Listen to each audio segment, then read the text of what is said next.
dufite abashoboye gusenga amasengesho y'iminsi 2 bayasenge, abashoboye 3 bayasenge. Rero ngewe ntabwo njya nishimira ikibi ku muntu, kubera ko ikibi cy'undi nicyo cyanjye. Rero n'umunezero wa mugenzi wanjye nanjye wari uwanjye. Ntabwo nakwifuza ko umuntu ahura n'ikibi, ubwo nge niyo mbonye ikibi ku muntu ndabimubwira kandi nkabwira ntigerageza gusenga, dufatanye turebe ko icyo kintu Imana yadohora ikagikuraho. Niko guhanura kwa nyako kwisi.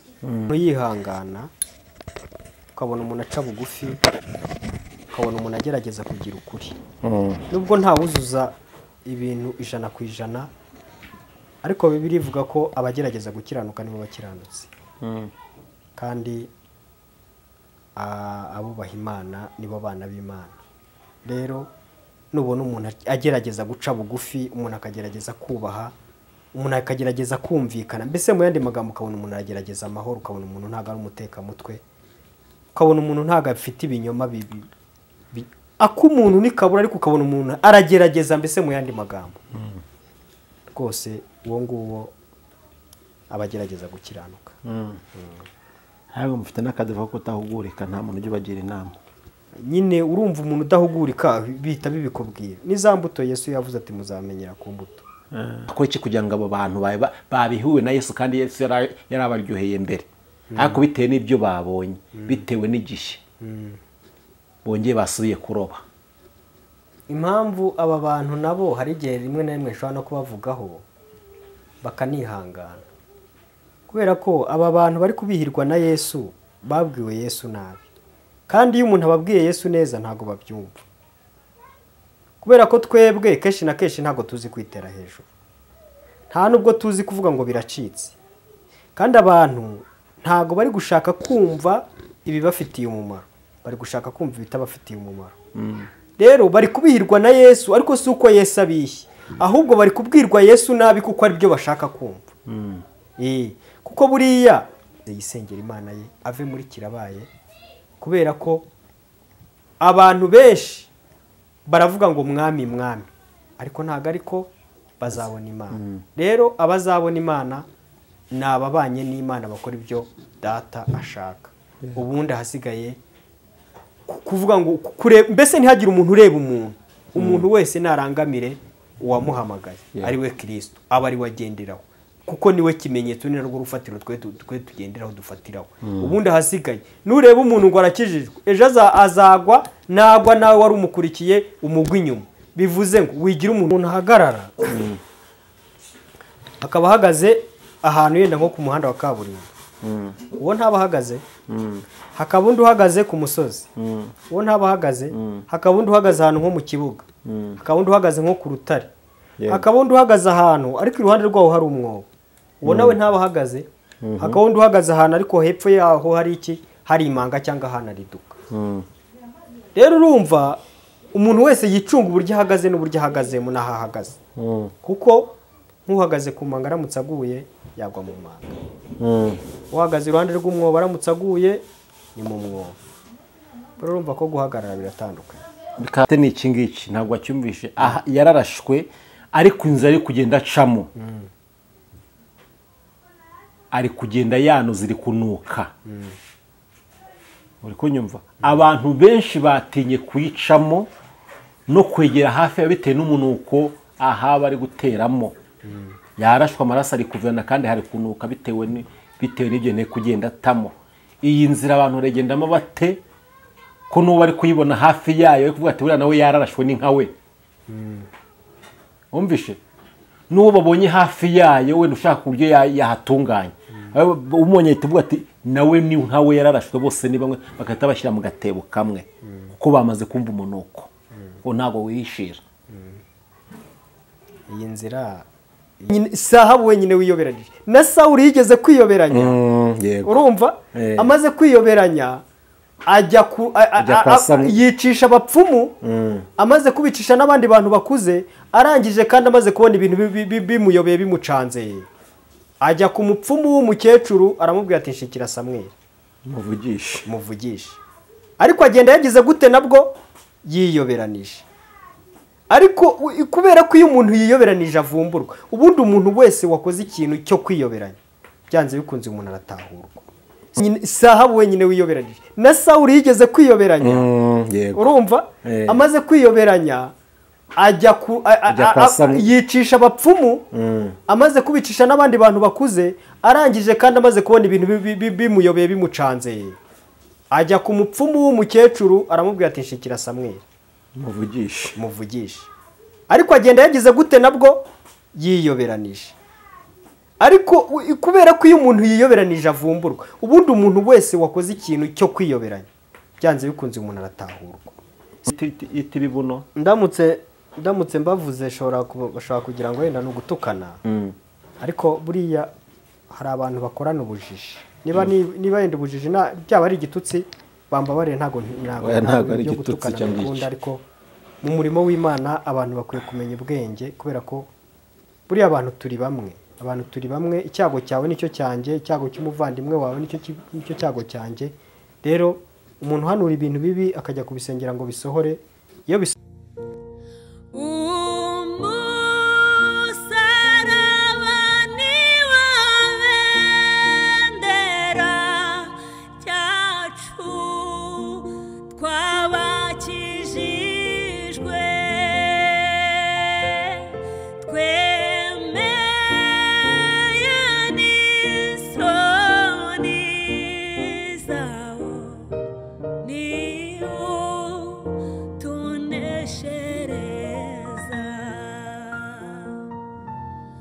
kanizere ko mumeze neza kandi muri amahoro mwese mukunda ijambo ry'Imana kandi mukurikira ibiganiro byose bica ku Musaraba TV.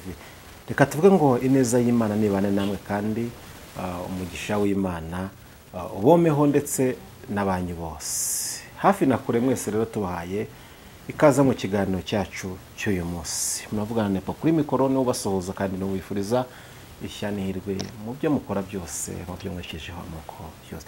Waba ufite ibibazo bitandukanye, ufite intambara z'uburwayi, bigerageza bitandukanye, ndi hano kugiye nkubwira ngo amaboko y'Imana ni magari kandi amaboko y'Imana aracyakora. Ibyananiye abana b'abantu, byananiye ubushobozi bw'abana b'abantu, ku Mana ho irabishobora. Cyo dusabwa no kugira ngo tugirire Imana icyizere. Ndakeka ariko bimeze.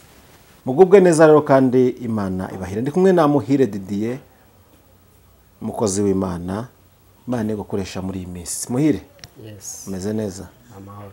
Urakomeye? Ashimira Imana. Kutuje cyane se mugabo? Nejo niko nari meze. Twari umeze? Yego. Makuru mfite nuko ruri mu kazi. Kabo kavuye muti ndaje ndumva ari ibintu biri kuryajyata muri njewe, ariko nyine no kugira ngo tukwakire utangaze ubutumwa bwiza bwa Yesu Kristo uko Imana yabuguhaye. Umeze neza ariko? Nari ndaho pe. Ndashimira.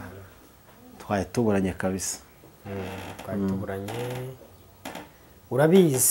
Urabizi ko ibintu by'Imana n'abantu ntago ari gupfa kubitwara uko umuntu yishakiye. Umuntu abitwara uko Imana ishaka. Umuntu abitwara uko yishakiye. By'Imana rero biragora. Hari agatekinike kamaze kavuga ngo ikibuga cyaranyereye, cyarakunyereranye cyangwa wonye biri kukibera muratinya. Iyo tekinike ntago njya nyimenya. Ntago njya nyimenya. Kubera ko icyo abandi bita ikibuga jewe nkita inyanja. Inyanja iri gutwara abantu. Icyo abandi bita ikibuga jewe nkita inyanja. Kandi buriya na Bibiliya ubwayo nayo ni inyanja. Inyanja uri kuyibona utugo ngo inyanja irimo umuraba urebye nabi. Umuraba wagutwara rwose neza. Nukoga amagazi. Nukoga amagazi. Cyakwa nanjye bandeba nkabona byaricanze. Ntago byoroshye. Bandi kugera mbona nkabona ibintu byinshi biri kugenda bintungura.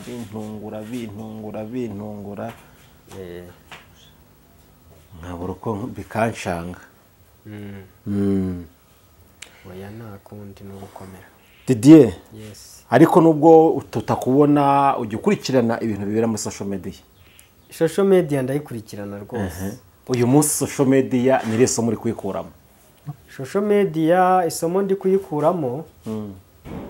ijambo ry'Imana byarambwiye ngo uwibwira ko ahagaze yirinda atagwa.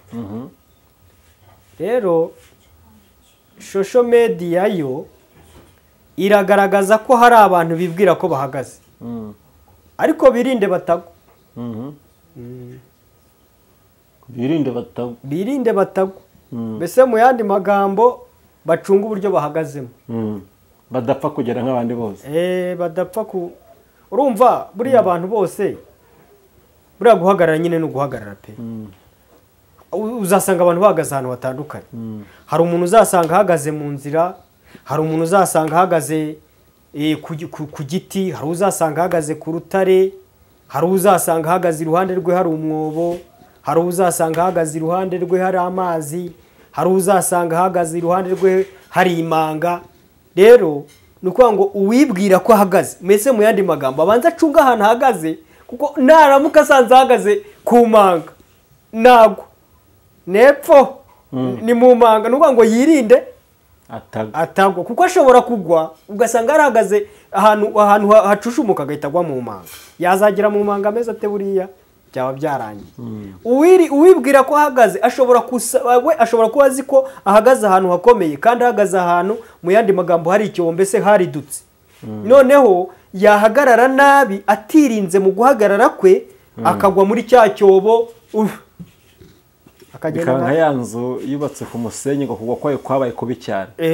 Akagenda nyine ugasa urumva nk'umuntu aguye nko mu cyobo cya metero 20 yazavamo yanaguyemo atiteguye. Sinzi ibintu nge mbona ku maso y'umubiri, reka mvuge gutyo. Yego, ntago ndi umuhanuzi, ariko kandi ijisho ryanjye ryarebye ryarebye. Kandi nareba nazamura nete nkabona ibyo narebye nkabona bifite nibye n'ukuri. Hari umuntu cyajya gatubwira ati yo nzamuye nete sha, ati mbona ejo tazaharenga. Na hantu twakoraga bati iyo mzamuye nete, ati mbona aka kazi nukabyo uzamara mu mwaka. Kandi koko umwaka ntunagire uramu wa muntu uzi ko byagenda. Dufite ikibazo muri no misi cya Ahabu. Unyumve, Ahabu yarasiwe mu igare muri no misi, yarari ku rugamba. Ariko ugiye ku rugamba bamurasira mu igare, ariko akomeje ari kuvirirana, kandi akomeje n'urugamba. Icyo kibazo ngende kubona dufite. Nibamureke Ahabu, nibamureke Ahabu nibamureke ave arangire. Nta no kumwomora se. Oya, nibamureke. Reka ni hehe ukura imbaraga zo kugumya ukarwana kandi uzi neza ko warashwe? Ni ukuvuga ngo Ahabu we ntabwo yarashwe bimutunguye. Mikayi yaramuhanuriye, aravuga ati ugiye ku rugamba, ati ndetse ati n'ikimenyimenyi, ati nugaruka, kuko yakubise Mikayi urushyi aramubwira ngo amuhanurira nabi. Aramubwira ati ni mu mufunge, abwira abarinzi be ati ni muwe mumufungiye iki kigabo, ati nimva gutabaruka ati nzaza tubonana. Nani Mikayi aramubwira ati nubona utabarutse amahoro uzaze tubonane. Rero rumva ikintu cyitwa kijyanye na Ahabu mwihorere muveho, yararashwe nyine, ahubwo ni igihe nyine igihe cyari kigeze, navirirane ace. Niba ngo niba barashe umutima navirirane ace, kuko ni igihe nyine nicyo gihe. Mbese ntabwo uzi ko rega buriya hari ubuhanuzi butinda gusohora, hari n'ubuhanuzi busohora, kandi nyine ubuhanuzi bwasohoye nta kintu na kimwe wabutangiza. Niba Mikayi yamubwiye ngo nubona ugarutse mbese nugaruka uzaze tuzavugana wagarutse. Ariko buriya n'ibiki byarangaga Ahabu ni mubi cyane. Tubwire nk'ibintu byamurangaga. Ahabu icyaha yakoze gikomeye ni icyaha cyitwa gufata uruzabibu rw'umugabo bita Naboti, yarangiza akanamwicisha. Kiriya ni icyaha gikomeye. Rero ngira ngo mbwire n'abantu, nyabuneka abantu bakurikirana ibiganiro by'Umusaraba TV, mwirinde gukora icyaha cyo kugambana, mwirinde gukora icyaha cyo kwifuza iby'abandi. mwirinde gukora icyaha mugendeye yenda ku bubasha mufite, mugendeye ku mbaraga mwahawe, mwirinde gukora icyaha cyo gutoteza abantu bari hasi yanyu. Mbese mu yandi magambo, mwirinde kubangamira abakene, kubera yuko umukene n'umutungo w'Imana. Umukene n'umutungo w'Imana. Umukire aba afite byose. Umukire aba afite niba muri iyi minsi abantu nyine bagiye biga, urabizi ko ibintu twebwe twitaga urugendo ngo babwita deparasoma. Abantu bagiye biga, twebwe ibyo twitaga ngo ni urugendo, ngo ni ukugenda, bo baravuga ngo ni depase. Urumva umukire aba afite ibyo bintu byitwa depase. Urumva umukire aba afite ibi byo kurya bihagije. Umukire nyine ibintu byose aba bifite. Hari n'abantu bajya babeshya bagashinyagura, nduzi ko ari ugushinyagura, ngo nijuru ngo kuribona biramworoheye. Rero urumva nese yaribura uko nyine. Rero abakire mbese umuntu wese bafite bya bintu byateye, ntago ngiye mba mbizi kenshi na kenshi. Nuko ngo ni depase, ngo ni deparasoma, ibyo bintu byose baba bifite. Rero niyo mpamvu nayindi. Ariko hari umuntu wavuze ngo nta mukene uzajya mu ijuru. Oya, kandi ngo umukene n'umutungo w'Imana. Umukene n'umutungo w'Imana. Ibi bintu abantu babimenye, aho uri hose ubyumve. Nuko ngo niba ufite amafaranga, ukaba ufite icyubahiro, ukaba ufite mbese ubudahangarwa, ukaba mbese hano kuri iyi si ukabubona icyo ukeneye cyose ukibona, umenye ko umutungo Imana ifite mu isi ari umukene. Wirinde kumuhungabanya. Bibiliya yarambwiye ngo umukene yazindukiye umukire w'umucamanza, amutitiriza igihe kirekire, ariko kuko ari umutungo w'Imana, ngo Imana irazisanga wa mukire, aramubwira ati ariko rero uyu muntu kugira ngo akuvire aha ngaha wamuciriye urubanza. Nuko ngo ubundi nta wundi muntu wo kurengera umukene, n'Uwiteka wenyine. Yego, Uwiteka naza abarengere. Ubwo rero urabyumva. Ubwo none no kujya mu ijuru ashaka kuzashyira inyoroshye ku bakene. Ubundi urebye umukene kujya mu ijuru k'umukene, kenshi umukire ku mukene uzitwara nabi. Ntuzajya mu ijuru. Umukene uzitwara nabi niwe utazajya mu ijuru. Ariko abandi bose umukene uzitwara neza. Ibirerega irabivuga. Ahirwa abakene ku mutima. Nawe ku mutima abo ngabo ntabwo arabo. Noneho rero umukene nakena ku mutima agashaka kugira ngo agaragaze ko hakize kandi atari igihe cyo gukira, ngo ntago azarijyama. Ariko naramuka yitwaye neza, ijuru rwose rirahari. Ijuru ni iby'abantu baciye bugufi kabisa. Abishyize hejuru wapi? Abishyize hejuru baba bashaka kurisumba. Abakire diye bakuje ngo nta juru bazabona. Baba bashaka kurisumba. Abantu bishyira hejuru bashaka gusumba ijuru, kandi ntago wasumba ijuru ngo uzabeho. Mwazibwira umwana w'umuntu iti dore ko wowe Uwiteka nibwo bwenge, kandi kuva mu byaniko kujijuka. Yego, urakoze cyane. Dore bati Ahabu nibamureke rero avirirane kuko yarabwiwe arapinga. Ariko nka uriya agaruka byaye kugenda bite? Ntago yagombaga kugaruka. Ariko ikibazo Ahabu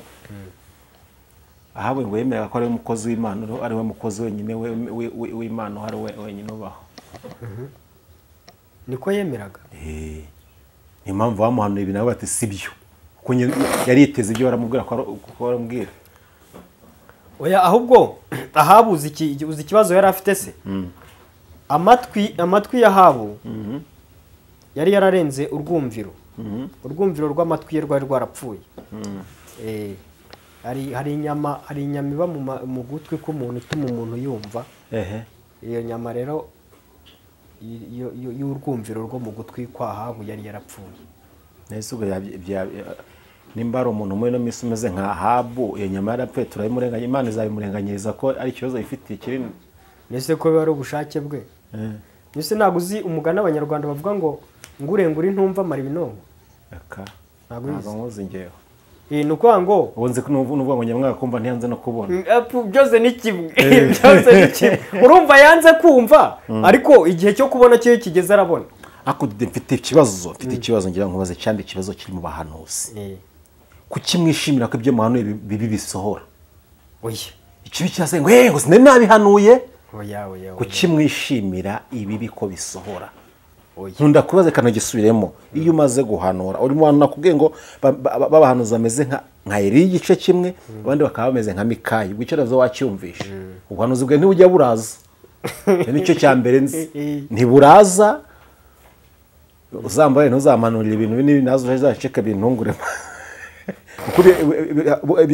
ntibiraza kubera iki mushobora guhanura ibintu bibi mukishimira ko bisohora rimwe na rimwe nubwo tutajyana ariko amakuru ndayamenya mukajya no kurira umusozi kugira ngo ibyago mwahanuye bisohore mubiterwa n'iki iyo mvuze ngo mubiterwa n'iki nubwo butarimo mba mvuze muri rusange unyumve neza rero ukiri aho ngaho nawe Imana ikubabarire usaba imbabazi ku Mana kuko ntago ibyo bintu uri kunshinja ari byo ubwo rero nanjye nisobanura nakubwiye ngo numva ngushyizemo si ukurimo njye mvuze muri rusange kuko baravuga ngo abumwe agatukisha bose umwe reka tuvuge ko uwo umwe arimo tudashaka kuvuga cyangwa tutazi yego ariko tuzi icyo tuzi ko nuko ahari iyo yaje muri atukisha bose kuko nimba twabonye umwe kano kadefu tukunda kandi ako kadefu tubashyira mu kinuza kimwe kugira ngo atazajya yongera kudutungura niba tuzavuga ngo niko bamenyereye sicyo wacyumvishe noneho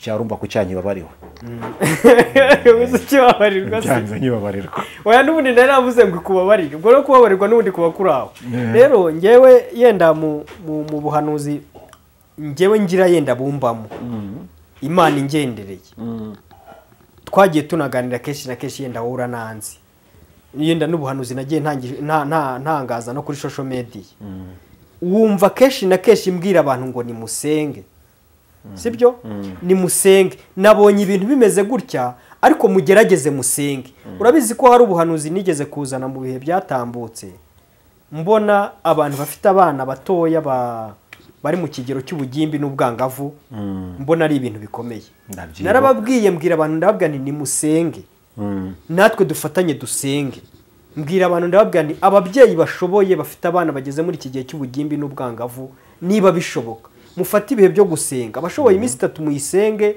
abashoboye iminsi 2 muyisenge ariko mugerageze mushinganisha abana banyu urumva ntago ndi muri ba bandi bari kujya kwishimira cyangwa no gusengera ko ibyo bintu bigira gute bisohora kubera ko kenshi na kenshi ibi bintu twebwe iyo tubibonye tuba tubona ari ibintu bibi kandi buriya niba ari ikibazo kije reka yenda ngiye nitangeho urugero ubu ngubu niba uyu munsi wa none mpagarara mu rugo cyangwa iwanjye cyangwa n'ahandi nkaguhamagara tukavugana neza ngakubaza mu rugo bameze bate ukambwira mu rugo baraho uyu munsi wa none ndamutse ngize ikibazo cya kibazo cyanjye uko byagenda kose nawe kikuza ukagifata nk'icyawe noneho nawe mushuti wawe uramubwira uti mushuti wanjye yagize ikibazo urumva ni ukuvuga ngo iki kibazo ntabwo kikiri cyanjye jyenyine ubwo cyabaye icy'umuryango rusange cyabaye cya sosiyete ya ba bantu tuziranye buriya abanyarwanda nubwo yenda tutajya twicara hasi ngo tubitekerezeho cyane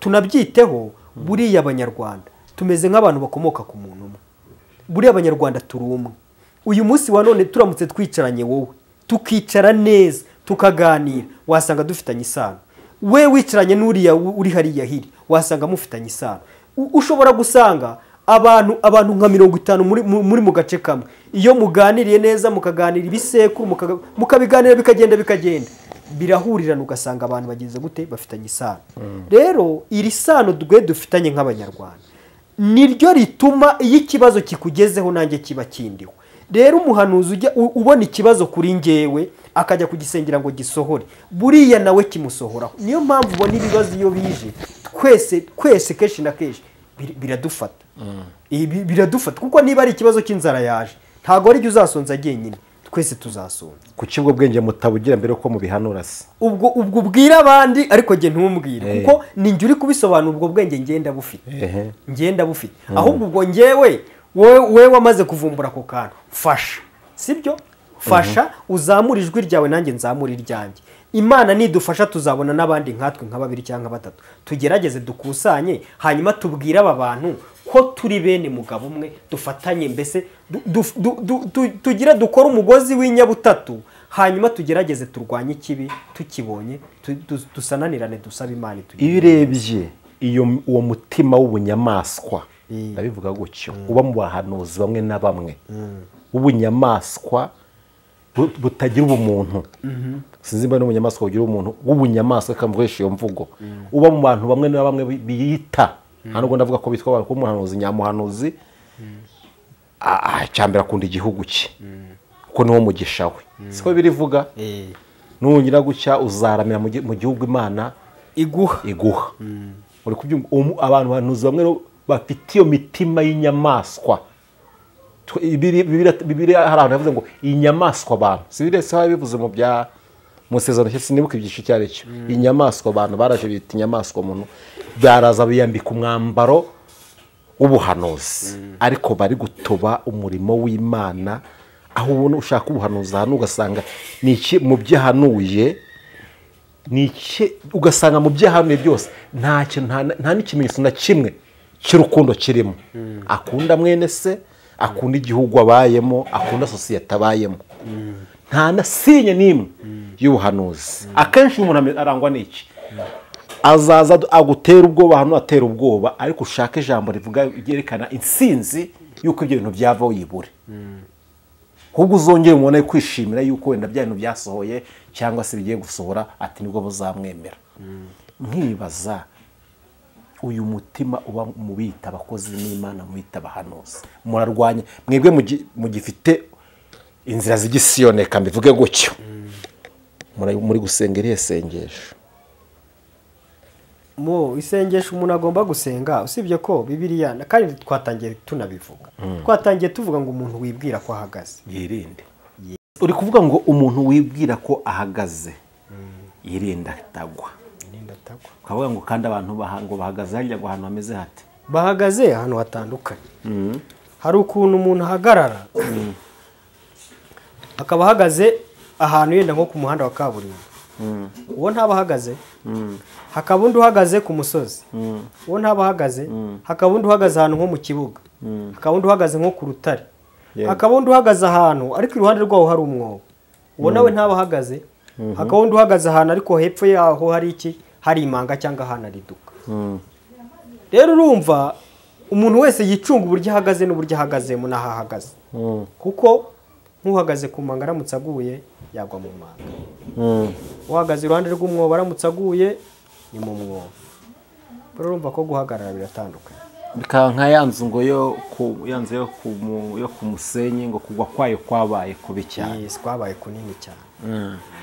Didier, ikibazo Ahabu afite ikibazo muri iyi minsi cyane. Ahabu yararashwe kandi amenya ko yarashwe, ariko twe ntitwabimenye, uretse dushobora kuba tutarabimenye. Ariko akomeza urugamba nyamara avirirana kandi gukomeza umurimo w'Imana. Ikibazo cya Ahabu, warashwe, ntasa abantu ngo bamwunge, bamushakire umuti, ukumwomora, bamushakire umuti wo kumukiza icyo gisebe, niba na ngombwa n'ibyo n'uwo mwambi bawuvanemo. Uyu Ahabu muri kumugiriye inama, murakwana umurimo we gute kandi ari kuvirirana, ari kugenda yanduza ahantu anyura? Ahabu rero nibamureke. Nukuvuga ngo niba Ahabu yararashwe nibamureke. Bamureka apfe, ave amushiremo nyine apfe, kuko arabizi ko yagombaga kuraswa kandi Mikaya yaramuhanuriye. Aramubwira n'Imana yaramubwiye, ituma umuhanuzi ndumva ari Eliya, aramuhanurira, aramubwira. Abahanuzi benshi bari baramuhanuriye, ariko Ahabu we akibwira ko ibyo bahanura bamubeshya, mbese ubuhanuzi bwabo budafite gahunda.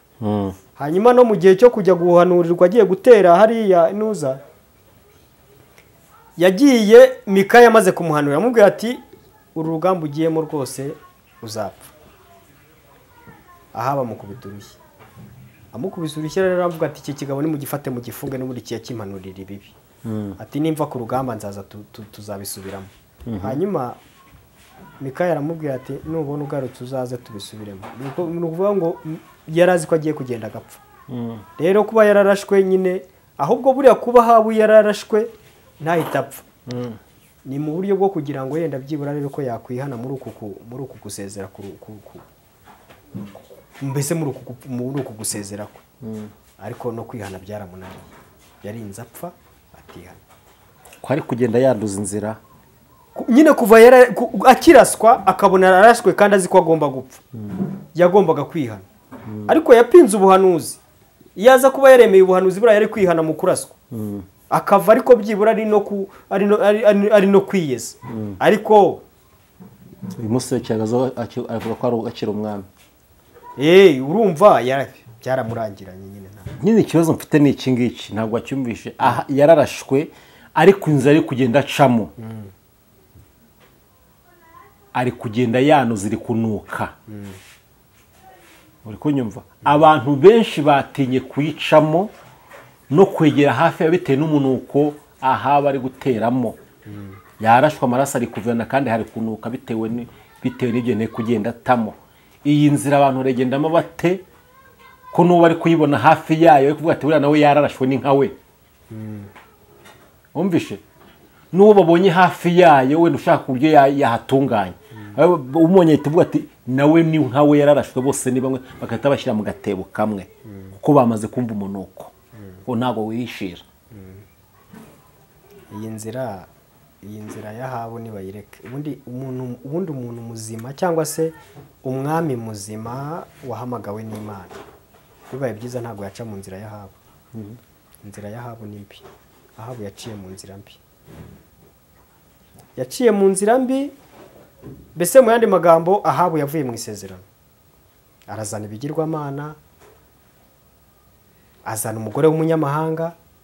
Rero urumva inzira yaciyemo igomba kunuka, birumvikana kuko yaratandukiriye. Ahubwo abantu inzira y'Ahabu nibayireke, bayoboza inzira y'umwami witwa Dawidi, bayoboza inzira y'umwami witwa Dawidi. Ariko wibuke yuko Ahabu mbere yuko araswa yanyuze mu nzira ikwiriye, yiyoberanyije, abanza no kubaza icyo Imana ivuze. Iki kintu cyibuka ntabwo sinzi mu kiko cyibuka.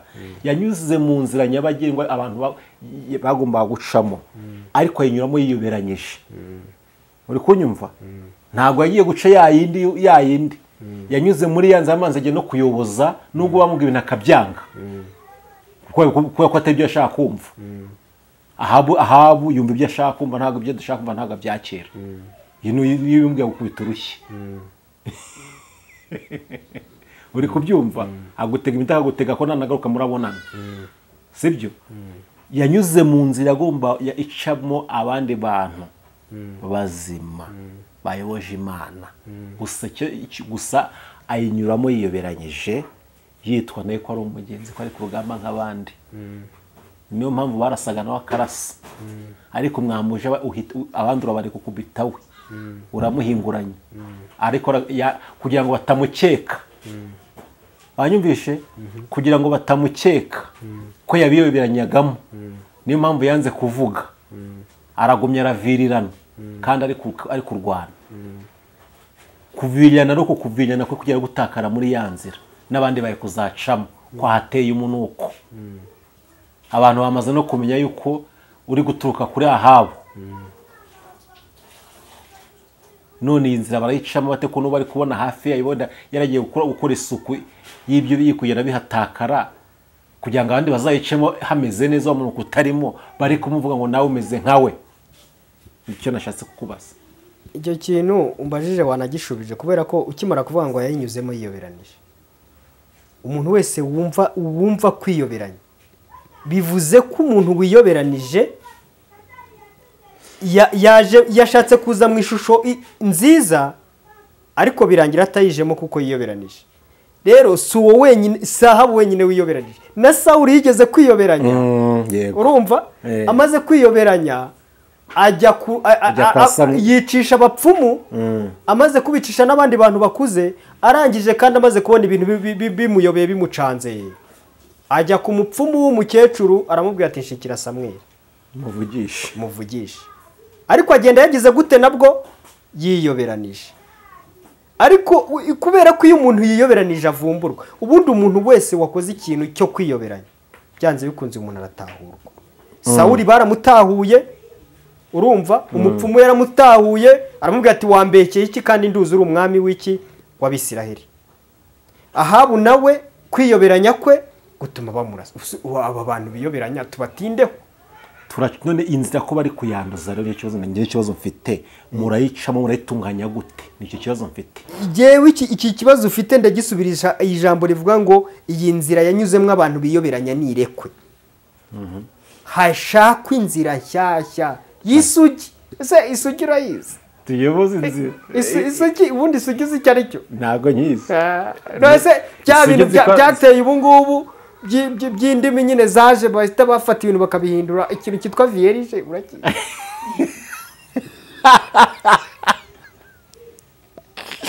Yo nagaye kigarara ndaseka nyine urumva erega twebwe turi abantu nyine ni ikintu kitarakoreshwa reka tubivuge gutya ni ikintu nyine kikiri mu bubiko bwacyo kigifunze neza haracyari inzira rero bene izo nzira ze twongeye tuyoboze twongeye dusubire ku karago rero dushaka tujye ku karago dushaka akayira kakiri agasugi kataracika ubundi nyine inzira y'isugi ntabwo iba irangaye iba ari inzira inyomoye igendamo neza yego kabisa. iyo nakubonye mba numva nakubaza utuntu twinshi cyane kandi mba numva twagira utuntu dutandukanye tuganira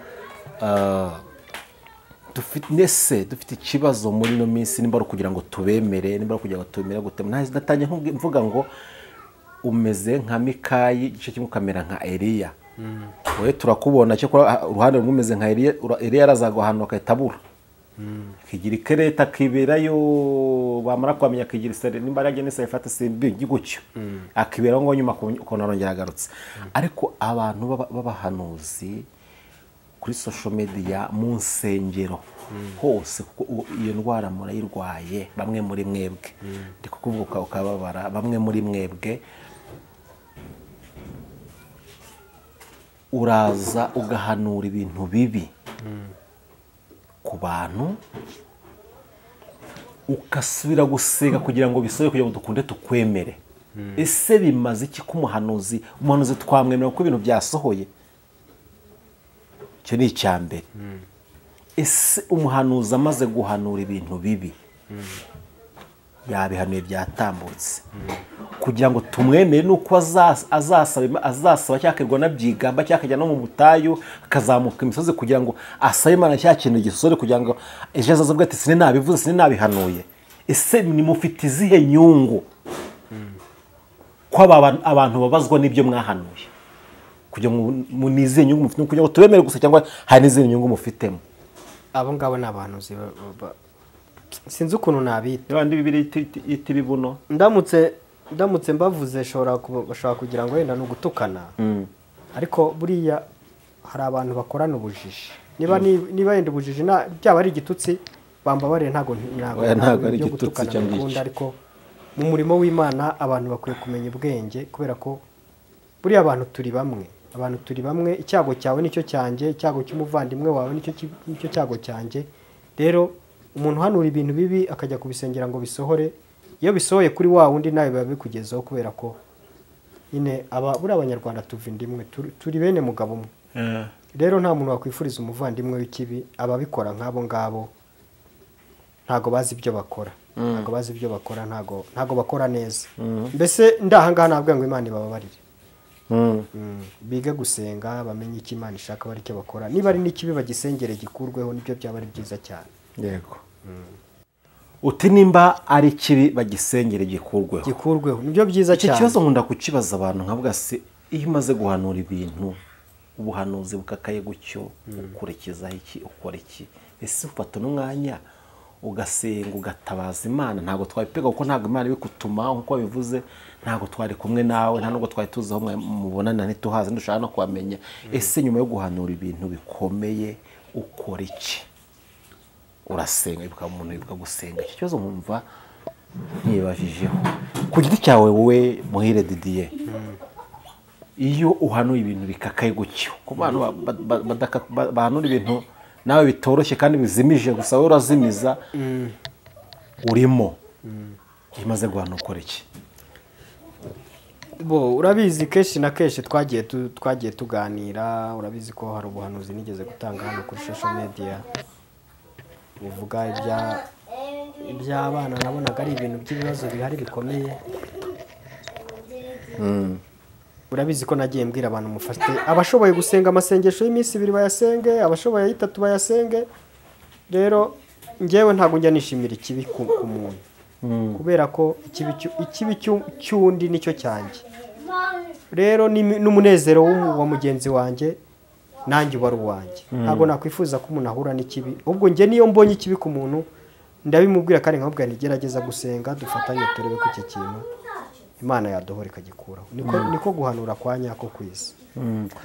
Didier, tugira ngo dufashe ude nk'ibintu nka 3 cyangwa 4 by'inyuma bigaragara ko umutima w'umuntu ho ni kure, bishobora kutwereka ngo uyu muntu ni umukozi w'Imana, umuhanuzi w'ukuri. Tukubonye kuri social media tuzavuga tubiya muntu n'umuhanuzi, tukubonye mu rusengero tuzavuga ngo uri umuhanuzi uvugirwamo n'Imana. Ni ibihe bishobora kutwereka ko uri umukozi w'Imana by'ukuri? Ikizakubwira uwo muntu mu bintu bigaragarira amaso. Nubona umuntu yihangana, ukabona umuntu aca bugufi, ukabona umuntu agerageza kugira ukuri.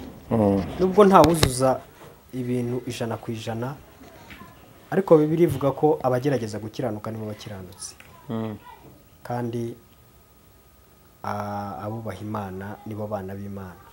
Rero nubona umuntu agerageza guca bugufi, umuntu akagerageza kubaha, umuntu akagerageza kumvikana, mbese mu yandi magambo ukabona umuntu aragerageza amahoro, ukabona umuntu ntago ari umutekamutwe, ukabona umuntu ntago afite ibinyoma akumuntu nikabura, ariko ukabona umuntu aragerageza, mbese mu yandi magambo rwose uwo nguwo abagerageza gukiranuka. Ntabwo mufite n'akadeho ko utahugurika, nta muntu ujya ubagira inama. Nyine urumva umuntu udahugurika bita bibikubwira. Niza mbuto Yesu yavuze ati muzamenyera ku mbuto. Nizo. Kibazo gihari, mwaje mutubwira yuko mubwimwe kugira ngo abantu bagane kuri Kristo, ariko uyu munsi mwabahugije Kristo. Abataraho abakiri mu murongo, murakora iki kugira ngo abantu bongere bakunde Kristo, bongere basogongere ku buryohe bw'agakiza, Yesu yongera abaryohere? Ko uyu munsi hari abo Yesu yashaririye bitewe n'abo bamwumvanye ababwira Yesu. Uyu munsi bashaririwe bari kumva Yesu bakagira isesemi. Uri kumva bari kumva ikintu bitagakiza bakagira isesemi kandi karyoheye abantu. Yesu yari kuryohera abantu. Wakumva Yesu kumva uraryohewe, kumva ibiro byiriyongeye. Ariko uyu munsi bitewe na wa wundi wabwiye Yesu n'imbuto ari kutwerera uyu munsi, babihiwe bari kunukirwa. Abantu murakora iki kugira ngo Yesu bongere bumve uburyohe bwa Yesu? Ikintu abantu bari bukore cyangwa ikintu twebwe yenda tugerageza mwebwe mu kigerageza murakora iki kugira ngo abo bantu babihiwe na Yesu kandi Yesu yarabaryoheye mbere, ariko bitewe n'ibyo babonye, bitewe n'igihe bongeye basubiye kuroba? Impamvu aba bantu nabo hari igihe rimwe na rimwe nshobora no kubavugaho bakanihangana, kubera ko aba bantu bari kubihirwa na Yesu babwiwe Yesu nabi, kandi iyo umuntu ababwiye Yesu neza ntago babyumva, kubera ko twebwe kenshi na kenshi ntago tuzi kwitera hejuru, nta nubwo tuzi kuvuga ngo biracitse, kandi abantu ntago bari gushaka kumva ibibafitiye umumaro, bari gushaka kumva ibitabafitiye umumaro. Rero bari kubihirwa na Yesu, ariko si uko Yesu abihi, ahubwo bari kubwirwa Yesu nabi kuko ari byo bashaka kumva. Kuko buriya niba uzi neza, reka mvuge yenda kakana, niba wowe ugiye guhanurirwa, niba uzi neza ko udakora ibitunganye, ariko umuntu akaza akaguhanurira ibyiza, nushaka uzamubaza ute se ibyo byiza birava hehe ko ntakora ibyiza? Rero wowe niba uwo muntu ari kuguhanurira ibyiza, uwo nguwo mureke, ahubwo wowe banza ukora ibyiza, hanyuma Yesu azaza aguhe na bya bindi byiza. Ariko niba utari gukora ibyiza, wishaka ibyiza kuri Yesu.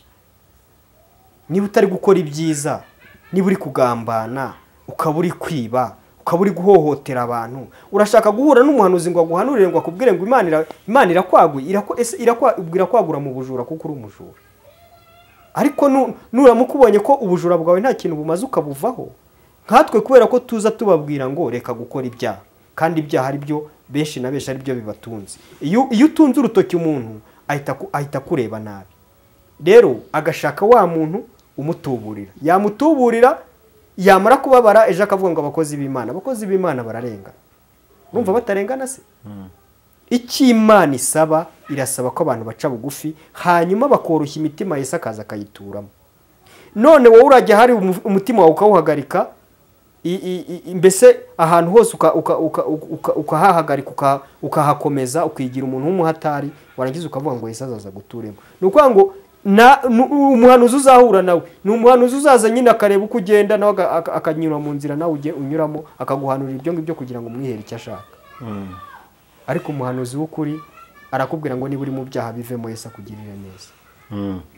Banze mushaka ubwami bw'Imana no gukiranuka, ibindi bizaza nyuma. Yes. Didier, ndakumva, ndakwemera nk'umuhanuzi w'Imana. Sinzi nimba nawe ubizi kuri umuhanuzi. ntago mbizi pe. Ngenda senga Imana ikora nyine ikabikora, ikabikunyuzamo ukabitambutsa. Umugore wazi kuri umuhanuzi? arabizi, n'abana barabizi. Wari wabahanura n'umunsi n'umwe? arabahanuriye pe. Wari wamanuriye se? nawe naraguhanuriye. Ese birashoboka yuko njyewe Nepo naba umuhanuzi, abo tubana nkajya guhanurira abandi abo tubana ntarabahanurira? Birashoboka.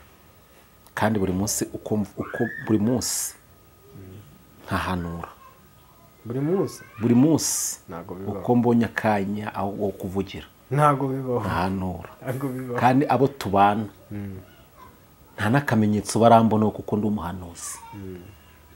Mbana Didier na Nugiro mu nzu,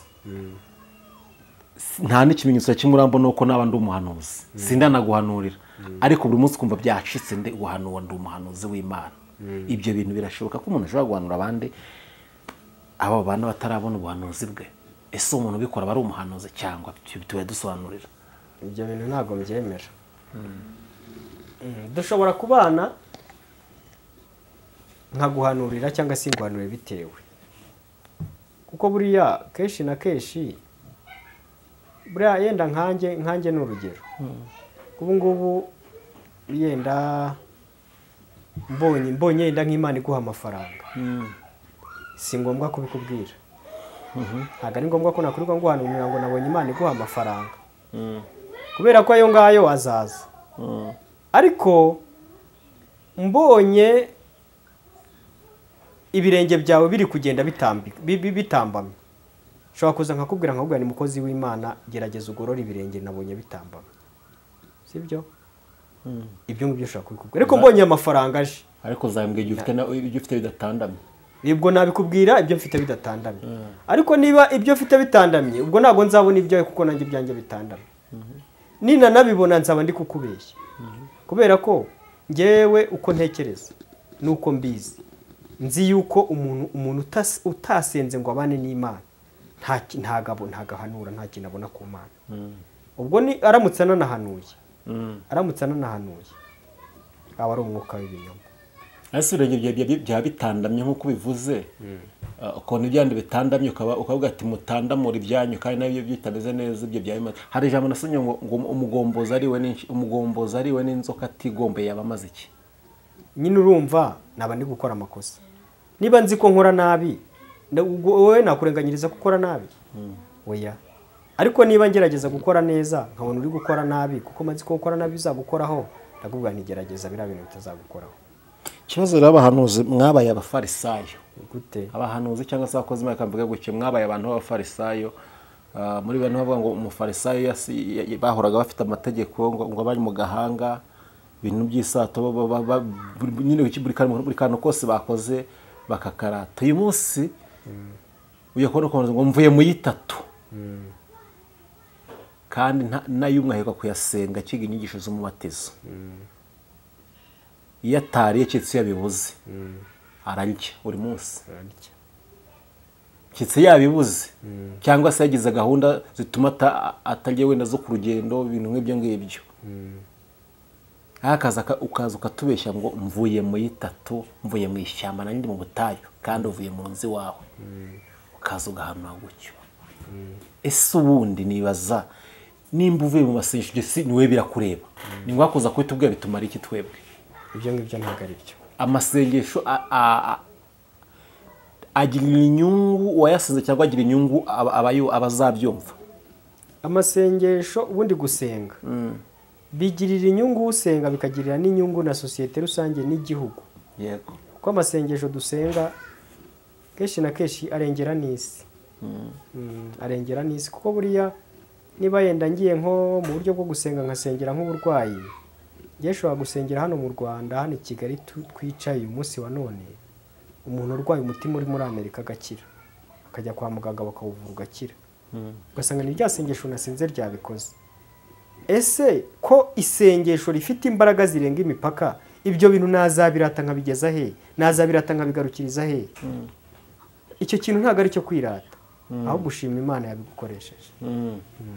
Ese amasengesho agirira akamaro njyewe ubwanjye na sosiyete n'igihugu ndetse n'isi, niko tubwiye. Ese amasengesho muri gusenga uyu munsi si mwese mubona ari inyungu afitiye sosiyete cyangwa ari kwangiza sosiyete? Ahubwo inyungu zirahari ko buriya nta sengesho ritakara hasi, kandi muri kwirirwa musabira abantu imivumo. nta sengesho ry'umunyagara ribaho. Isengesho ry'umunyabyaha ryo rikaba iki? Isengesho ry'umunyabyaha ni ikizira ku Uwiteka. None se ko nda mwese muri kutubeshya mu dupfunyikira ayo masengesho yanyu ko turi kuyashidikanyaho. None se ngende kukubwira isengesho ry'umukiranutsi, kuko birarambwiye ngo gusenga k'umukiranutsi kugira umumaro kuri byinshi cyane cyane yasenganye umwe. No gusenga k'umunyabyaha ni ikizira. Urumva ayo masengesho ni ikizira ku Uwiteka, ayatera umwako. Rero isengesho navuze ridatakara hasi ni ry'umukiranutsi. Isengesho ry'umunyabyaha ntago rigerayo. Impamvu nari gucya nuko bamwe muri mwebwe bahora bishimira ibyago bya bagenzi babo kandi bavuga ko basenga, kanka ryajamo ngo bavuga ko basenga ko bakabihakanisha imirimo bakora. Bavuga ko basenga ko nibo bari kwishimira ibyago bya bagenzi babo. Mugenzi we yahuye n'ikibazo, aho kugira ngo arerane nawe, aho kugira ngo mube hafi, akirwa yiyamamaza ko abonye ikintu n'abandi bagiye gukurikiraho. Nkibaza ngo ayo masengesho amariki abantu kwitwa titre ushaka kuvuga, kwitwa revera, kwitwa umushumba, kwitwa potere, kwitwa profete, kwitwa umuhanuzi runaka, bimariki sosiyete mu gihe utari gukora iby'Imana ishaka, se ibinogeye sosiyete ubayemo? Abo ngabo Pawulo yaravuze ngo mwana wanjye uzabatera iki? Umugongo nubabona wowe, kubera ko erega nubwo tuba turi hano,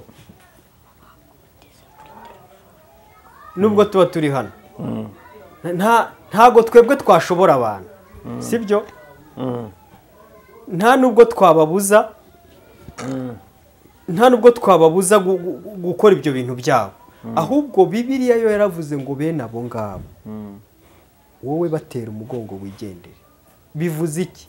Bivuze ngo nuko nguko kubatindaho tubavugaho gutya, ubu ngubu ntago turi mu gukora neza. Imana itubabarire. Rwose ubundi abo ngabo baradukerereza ngo tuzabakureho izihe mbuto, bazageza he agakiza se? N'indi uzababoneramwe agakiza? Ahubwo buriya njyewe ubundi ikintu gituma nkunda kubwira umuntu uhagaze yirinde bene abo ngabo nababona nabatera umugongo abihorere, kubera ko bazabona ishyano. Bibiliya niko ivuga. Urakoze cyane. Turugana ku musozo w'ikiganiro cyacu. Biravuga ngo imfatiro se zisenywe umukiranutsi yakora iki? Yasenga. Abantu bakore iki muri miti? Turi mu minsi ya nyuma, mu minsi yuhije, nibyo byo turi kuvuga ni bimwe mu kugaragaza iminsi ya nyuma kandi Yesu yasize abivuze. Ese abari maso cyangwa se abakristo muri rusange bitware gute muri ibi bihe turimo tugana ku musozo? Abakristo ubundi umuntu wese ukijijwe nave muri kirabaye. Yego. Umuntu wamenye Imana nave muri kirabaye. Kubera ko ubundi hari ikintu umuntu ashobora kuvugira nka hano, abantu bakakirema bakakigira kirekire, bakaba bakivuga uko kitari, ariko icyo ngicyo reka nkihorere. Nari ngiye kuvuga ikindi kintu yenda abantu batubura, kuko tujya tuvuga amagambo abantu bakayasesengura bayatubura, yenda iryo ngiryo reka ryihorere. Ariko ikintu kiriho cyo ni uko umuntu uzi neza ko abana n'Imana, wamenye Imana, niyihangana akomeze yisengera Imana ye, ave muri kirabaye, kubera ko abantu benshi baravuga ngo mwami mwami, ariko ntabwo ariko bazabona Imana. Rero abazabona Imana ni ababanye n'Imana, bakora ibyo Data ashaka. Ubundi hasigaye kuvuga ngo mbese ntihagire umuntu ureba umuntu wese narangamire uwamuhamagaye ari we Kristo, aba ari wagenderaho, kuko niwe kimenyetso, ni narwo rufatiro twe tugenderaho dufatiraho. Ubundi hasigaye nureba umuntu ngo arakijijwe, ejo azagwa, nagwa nawe wari umukurikiye umugwa inyuma. Bivuze ngo wigira umuntu kurikira Yesu, kuko umuntu yaguhemukira ariko Yesu ntiyaguhemukira. Umuntu nankorera Data, umuntu nakorera Imana yamenye, aba ari yagendana nayo. Buriya hari umuririmbyi nkunda, ndumva ari uwa 400 niba ari na kangahe, niba ari 300 na kangahe. Woga ngo iki? We aravuga ngo hari umwami wa kera ngo yari umugwaneza, noneho ngo hari kuri Noheli ngo abona umutindi. Uwo mutindi ngo yatoraguraga udukwi hari ku kwezi, ariko ngo imbeho yari nyinshi ngo yenda kumwica. Ngo hanyuma ngo abaza umusore w'umwambari, aramubaza ati mbese musore, uriya mutindi uzi wabo? Umusore aramusubiza ati ndahazi. Undi aramubwira ati noneho zana ibyo kurya, uzane n'inkwi tumugemurire. Arabizana, aramubwira ngo mu kirorero cyo hirya y'imisozi. Bagenda ngo bagiye kumugemurira.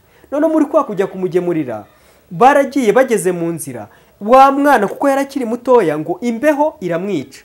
Aravuga ati we, ati imbeho iranyishe. Undi aramubwira ati rero nubwo imbeho ikwishe, noneho njyewe nzajya nkandagira, aho nkandagiye hazajya haba hashyushye, hanyuma nimpashingura wowe ukandagire aho mvanye ikirenge, hanyuma ubunyinya bw'imbeho buragushiramo.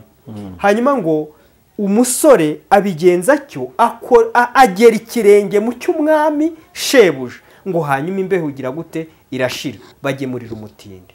Aya ni amagambo asa nk'ajimije, ariko ni amagambo meza. Mu yandi magambo ni ukuvuga ngo abajyana na Yesu, igitero cya nyuma niko kivuga ngo abajyana na Yesu gutabara abandi, abo bazagabana umugisha ku Mana.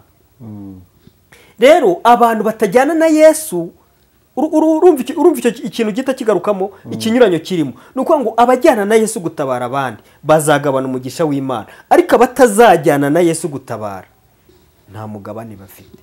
Urumva ibyaba abantu bidasobanutse? Ni ukuvuga ngo niba ushaka kugira ngo ugendane na Yesu, mbese aho Yesu ashinguye ikirenge bariho nawe ushinga icyawe, kuko hariho imbeho nyinshi, hariho ubunyinya bw'imbeho bwakwica. Rero twasoza tuvuga ngo abajyana na Yesu gutabara abandi nibo bazagabana umugisha w'Imana. Reka tugushimire ku kiganiro cyiza tugiranye, cyuje ubwenge kandi umuhanga, nubwo umuhanga aragikuramo ibiramufasha mu rugendo. Siko bimeze, nitwongera gukina ko tuzakubona, twatumaze twarakubuze. Dutange telefone yenda ntabura umuntu uhamagara.